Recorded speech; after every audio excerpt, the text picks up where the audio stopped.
السلام عليكم ورحمة الله وبركاته.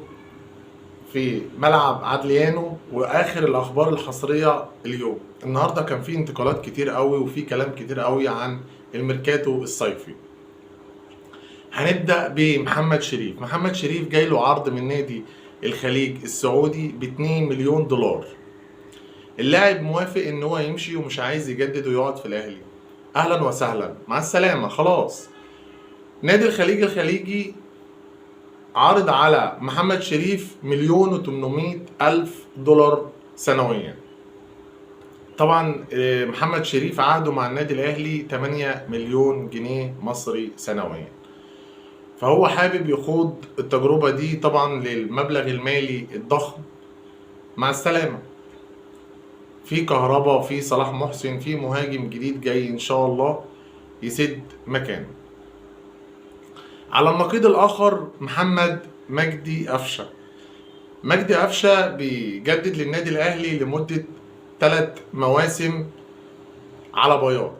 طبعا مش جديد على قفشه وعلى ان اخلاق قفشه، وان قفشه اصلا بيفكرنا بريحه ابو تريكه. يعني هو محدش زي ابو تريكه فعلا، ولكن محمد مجدي قفشه بيفكرنا بجيل ابو تريكه كله. يعني كنت بتشوف وائل جمعة، ابو تريكة، وليد سليمان، الناس دي كانت بتجدد على بياض من غير ما تطلب ولا تزايد النادي الاهلي ولا الكلام ده خالص. محمد مجدي قفشه النهارده كابتن خالد بيبو مدير الكرة في النادي الاهلي اعلن ان محمد مجدي قفشه مضى للنادي الاهلي 3 سنين على بياض. الخبر الثالث معانا النهارده، الزمالك يحدد 250 مليون جنيه مصري لبيع احمد السيد زيزو. انا شايف ان هو رقم مش كبير في احمد السيد زيزو، اللي هو بيعادل 3 او 4 مليون دولار. احمد يستاهل كل ده. احمد زيزو لاعب كبير في الزمالك واهم اعمدة نادي الزمالك. الخبر الرابع معانا احمد فتوح. احمد ابو الفتوح كان عرض على الزمالك ان هو يجدد، ما عندوش اي مانع، ولكن هو طلب في الاول ان هو يسوي مستحقاته القديمه.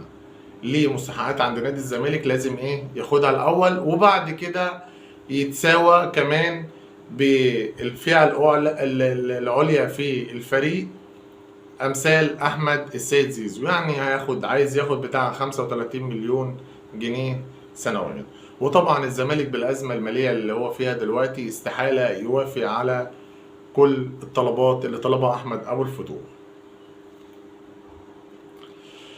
نروح بقى للدوري السعودي، والنهارده الهلال مش بيفاجئنا كالعاده ان هو طلب نيمار من باريس سان جيرمان ب 100 مليون دولار امريكي، والصفقه شبه 99% ان هي اكتملت، ونيمار هيتقاضى في موسمين فقط مع الهلال السعودي ما يقارب 160 مليون دولار عفوا.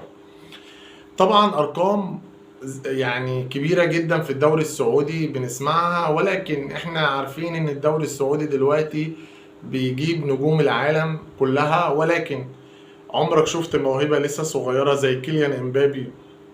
برضو عرضوا على امبابي ان هو يجي، ولكن امبابي طبعا لسه في بداية عمره ورفض، لانه عايز يلعب تشامبيونز ليج وعايز يعني يكون موجود في اوروبا اكتر وقت ممكن.